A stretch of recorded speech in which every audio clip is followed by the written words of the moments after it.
welcome back to another episode of Defend Philly. I'm Vani Hanamirian, and along with Lewis Cocco, we're here to break down the trade deadline. Flyers made a couple moves, not necessarily the moves we thought they were going to make. Lewis, what were your biggest takeaways? I think this was definitely a spot that Danny Briere and the front. A lot of people talk about the front office, and a lot of people around the city have been saying now for a few years, look, if Danny doesn't kick this into high gear, we got to get him out of here. Him and Jonesy and like the whole front office situation. They've been here for about 3 years now.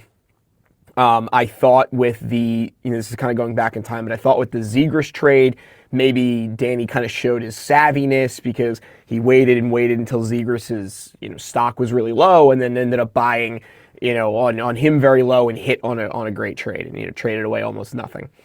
I thought maybe that this deadline he would kick that savviness into high gear. The issue is the number one guy that you would have had to have made a move with to show that savviness would have been Rasmus Ristolainen. This was a weird market. The It was a market wasn't seller. there for him. Well. The market was there for people like him, just not him, and that tells me that they went about it the wrong way. Um, the you know it was a weird market. There were a lot of guys, there was a lot of names that were out on the market that were saying, the Blues want to trade Robert Thomas and Sergei Bobrovsky go to the Golden Knights, and these were all these things. Or Vincent Trocheck from the Yes. Rangers, he was going to get sold, and then none of those three got moved. And there weren't these big splashy trades really. I mean, the biggest one was probably John Carlson in Anaheim. And that was more of just like a surprise. And I Yeah. think he fetched like a first and a third, right? So like that's pretty wild, but it's not like some crazy big splashy thing. So it was a weird market to begin with. I think Danny needed to move Ristolainen, get a first and a third probably. That's kind of what the market shook out to be for right-handed defensemen like him. And if that would have happened, that would have showed Danny's savviness, or at least his, that he's getting better at being a GM. This gives me a little pause. This deadline gives me a little bit of pause. Maybe I'll go into it a little bit later. What was your takeaway from the deadline? My takeaway was that this season is not going to end in a playoff first round exit or even like a playoff push. Like they are not expecting much to come of it. I mean, getting rid of Bobby Brink, which we have different opinions on, but I think that that was a move I wasn't expecting necessarily. He wasn't a name that I was had out there. I was really mostly Rasmus Ristolainen. It was a lot of Owen Tippett. I did not expect Bobby Brink just because this season he like made it through the towards like he made it through to be a player that was more reliable and you could actually like people were looking forward to. He was one of the names that you can name on this Flyers roster. If there is a person that you're going to name, he's probably likely one of the first five people that come up. And so I don't necessarily, at first I was a little shocked, and then I understand that it's a move that's saying like we're getting rid of him now just because we're not looking for a postseason push this year. And I do have feelings about that. There's also some of the moves like the Bruins, just another move, a bunch of like minor league switches. But I was definitely disappointed. I thought that they were going to do more, but I'm also at the same time very happy with Briere because the fact that he didn't move Rasmus Ristolainen, this is his peak. This is the time when he would need to be moved. He just came off the Olympics. Like his value is high means that Briere isn't just like giving him away for anything, right? Like he could have gotten rid of him, but he's not looking to do that. And he actually waited, which was my biggest thing was I wanted him to be patient and wait for the correct deal. That didn't come, so he didn't take it. So that made me happy. This is where I'll kind of like push back on that. So because Ristolainen wasn't moved at the deadline, and you're right, like this was his peak, Yeah. maybe his peak value for the rest of his career. I think he's only under contract for another 2 more years. Don't you think that the Flyers are now stuck with him? Like this was his peak. He was almost inevitably going to be injured at some point, probably within the rest of the season, just because he was on IR 4 times this year or whatever it was. and that's just been his career with the Flyers. I'm not exactly sure, his injury, how injury prone he was in the first 5 or 6 years of his career in Buffalo. I think it actually might have been more years in Buffalo. But don't you think that this was the time? Like, I understand, and Danny Briere in his press conference said, look, I wasn't trying to dump Rasmus, Risto. he's not trying to dump him. He was saying how much of a leader he was in the locker room. Like, I get it. I think they're misjudging how valuable Ristolainen will be to the team, because the best ability and value is when you're available. And I really just don't think that Ristolainen is going to hold up for the rest of his time in Philadelphia, for the rest of the 2 years on his contract. And so I think that he needed to be moved now. And I mean, that just, he needed I to hear be you, moved. but I like being stuck with a 6'4" defenseman is not the worst case scenario, right? But Like, and he I'm might not happy be on that the ice. I know, but I think Briere is saying that him being on the ice, the times that like he is saying that the times that he is playing, I know that he's been injured a lot, but when he is playing, he's more valuable than just dumping him, just giving him away. And the trade value wasn't there. No one was willing to offer it. And we said this, and this was our last whole podcast episode, was we were talking about you need to have the value there. You can't just like get rid of him, right? And he's coming off of a hot streak at the Olympics. There's a chance he could play great for a couple weeks, and that's all that Briere is kind of looking for. But he said it, I'm not trying to dump Risto, and that's true. The value wasn't there. But he's I'm not. But happy he's with not this looking move. for a couple of weeks. He's looking for 2 more years. Like, I Ristolainen's know. under contract for 2 more. They're not going to. I mean, this felt like here's the issue is if they try and trade him now, you're never going to get a first round pick. That was it. This was the time. If you wanted to sell the max value on Rasmus Ristolainen, it was right now. It was, you were going to get first and third. Think about Justin Falk from the St. Louis Blues. He fetched a first, a third, a defenseman, and a forward. They got 4 things in that trade But it for a wasn't guy. there. What? But it wasn't there. What wasn't there? It was. It wasn't. Briere said it wasn't. He said he wasn't getting the return that he had wanted. He He wasn't couldn't getting the find the return. return he wanted. He wasn't getting the return that he wanted, but I think Briere set the return too high. He probably wanted several. Like, look, Justin Falk. I think if you take the injury stuff out of it, I think Rasmus Ristolainen is a better defenseman than Justin Falk. Rasmus Ristolainen is cheaper than Justin Falk, and they're on the same amount of term. They both have 2 more years left on their contract, Yes. and the contracts both expire. They're both UFAs in 2029. It's like very much the same. And Justin Falk, I believe he is a less injury prone than Rasmus Ristolainen. So if Danny Briere was looking for a first, a third, and 2 players, I don't think he wasn't gonna get probably the 2 players. You might have been able to get a first and a third for Rasmus Ristolainen, but I think he was probably asking too much, and that's just you misread the room essentially. I think Danny Briere misread the situation with Ristolainen. I do. I don't know. I think that right now his value, Rasmus Ristolainen's value post-Olympic play is worth a first round. And like, I think that Danny saw that, and I'm happy because I'd rather have that than have given up Ristolainen for like a second round. Like a Yeah, second and but a third and 2 players. I wouldn't want that. it I'd is rather have worth a Ristolainen. it is worth a first round pick. Yeah, you're right. It's worth a first round pick probably in a seller's market. Yes, Sure, it's worth a first round pick, but but he wasn't you'll getting that. no, and you'll never get it ever again. Like I I think he was getting a first round pick. He wanted more. He I wanted a don't, first, a third, and some prospects, which you probably weren't going to get for a guy who's so injury prone that like Ristolainen is. I think, look, the market was kind of set by the Justin Falk deal, and of course that came in super late. So I think that came in at like 240, like right before the deadline. So that kind of reset the market on big defensemen like Ristolainen and Falk. And Bill Meltzer, actually, I don't know if you saw Bill Meltzer's tweet. He does a great job covering the Flyers. Bill Meltzer wrote that a couple days ago, a former NHL GM, spoke, and obviously Bill Meltzer's very tied in, and he didn't, of course, give the source, but he said, I was talking to a current, a former NHL GM, and he said that, and I'm paraphrasing, but essentially, it's a good look, and this is kind of going back on what I'm saying.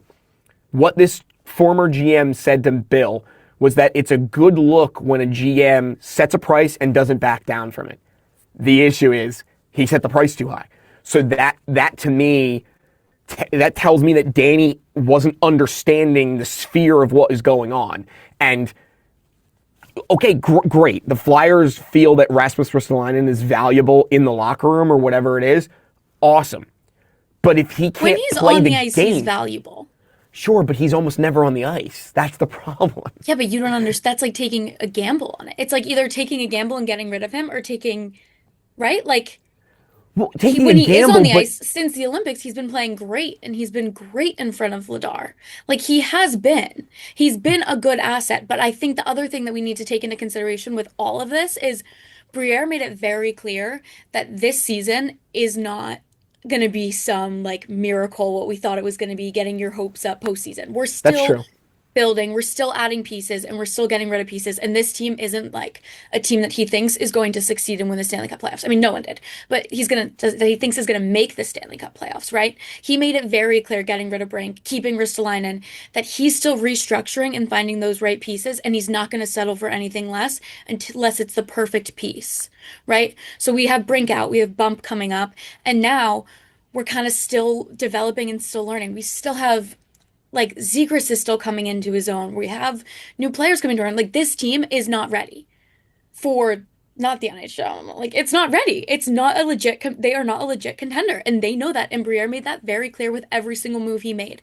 And not selling Risto means maybe he thinks keeping Risto on, maybe in like a leadership role, maybe in another role, or the few times that he is on ice is more valuable than giving him up. I just think that's a way over evaluation of what Ristolainen will bring to this. It's just because of the fact that he will never be more valuable. Like, I know. I mean, wouldn't you have wanted a first round pick and a third round pick?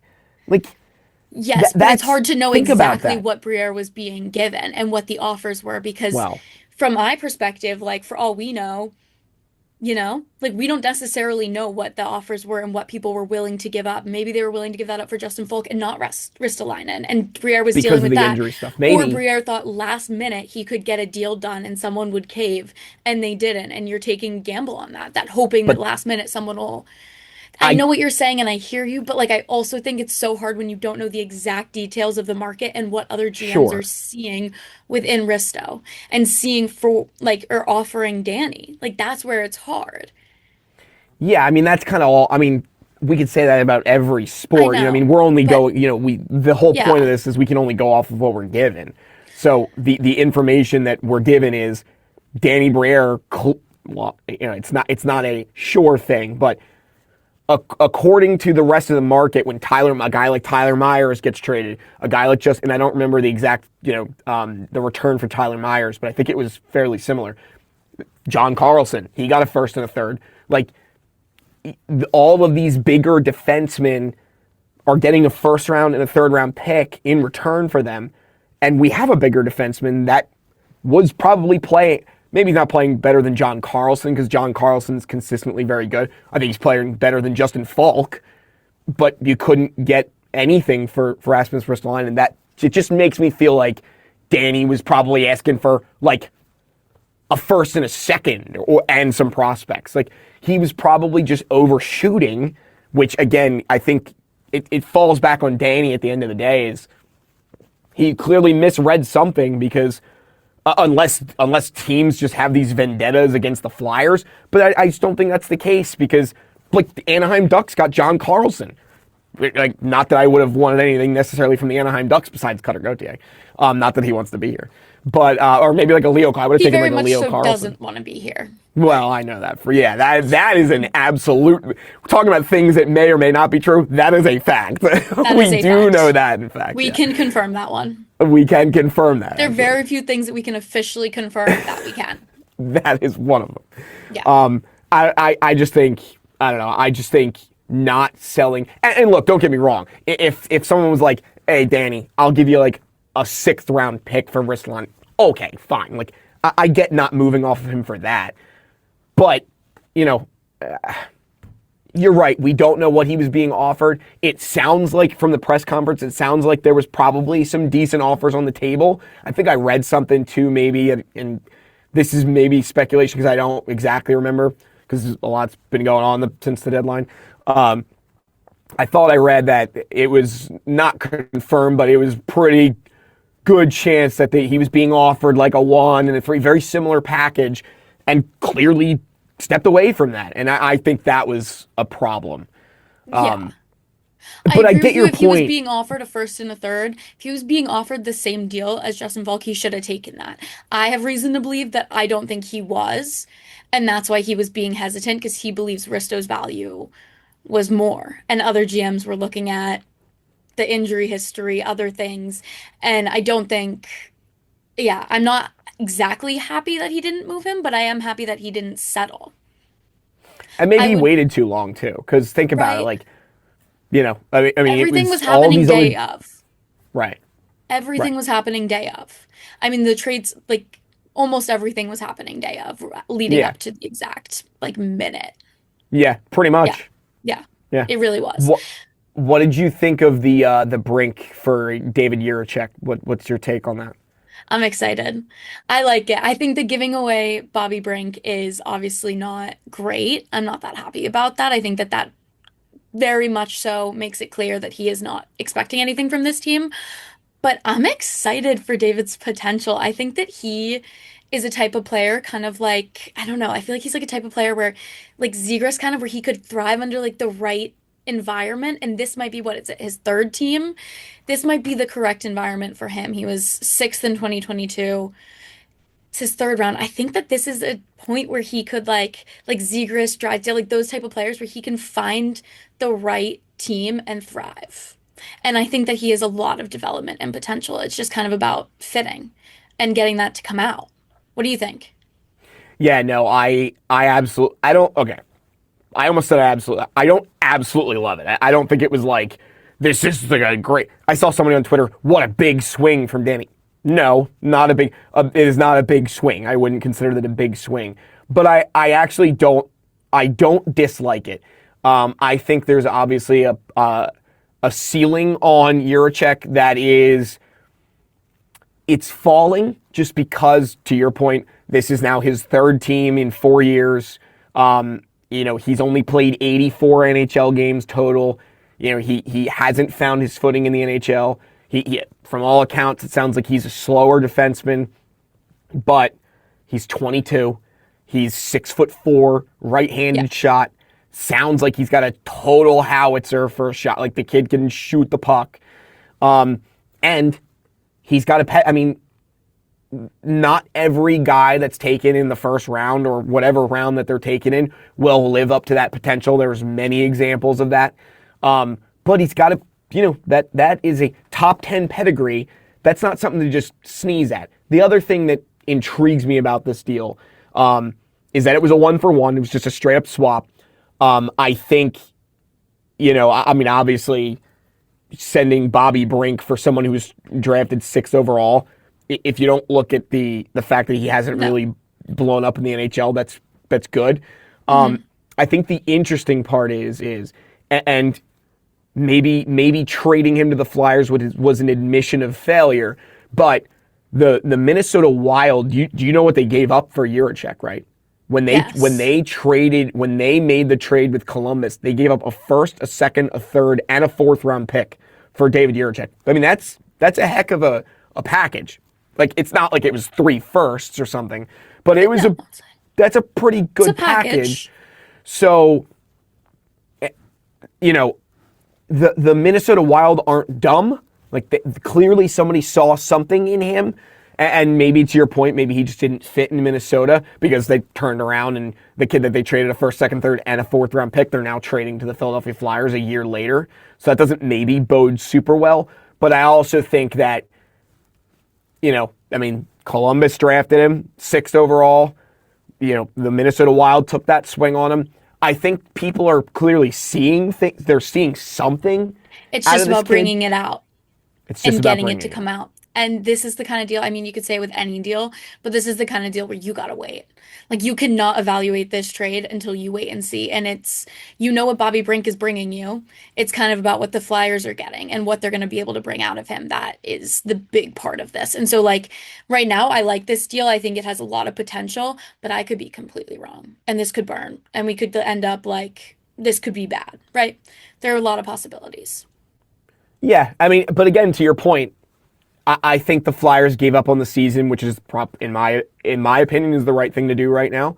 Completely. And unfortunately, I don't think Bobby Brink wasn't going to be a part of the future here. I really don't, because trading Bobby Brink, and you brought this up a little bit earlier, it opens up some roster spots for some of the kids. Alex Bump is getting It's his coming start, up. his NHL debut Yep. tonight. Moving a guy, I mean, even the Nick Delorier trade, that frees up a roster spot. Oh my gosh, we So, didn't even talk about that. well, It's like, it was kind of like a okay. thanks for your service, Yeah. buddy, and Yeah. go win a cup or Yeah. something. You know what I mean? I mean, Carolina's going to be in the conversation. So, I Yeah. mean, it frees up the roster spot for some of the young guns. A lot of the buzz around it is maybe that gives Michkov the ability to slot back over to right wing, play his, Yeah. though he is a lefty, he plays right wing. That's his spot. I mean, some guys just play the off wing and like it better. So I don't know. Maybe some things get mixed around, but I'm definitely excited to see Alex Bump play. Yeah, definitely. And Really that excited. will be soon. Very soon. Yeah, the game at the time of recording this, the game is in about like 35 minutes. Yeah. I Well, think yeah, it starts at 5:30. I think it's a weird yes. time, but in Yes. Pittsburgh. Yeah. Well, that's been it for our trade deadline recap. Thank you as always for following along. Lewis Cocco, Vani Hanamirian, and you can follow us on Twitter, Instagram, TikTok, our website, TikTok, the whole website. bit, the spiel. You We know it. have yeah, we're on Spotify kinda. Yeah, kind of. We'll get there. Thank you as always, and tune in for next week's episode.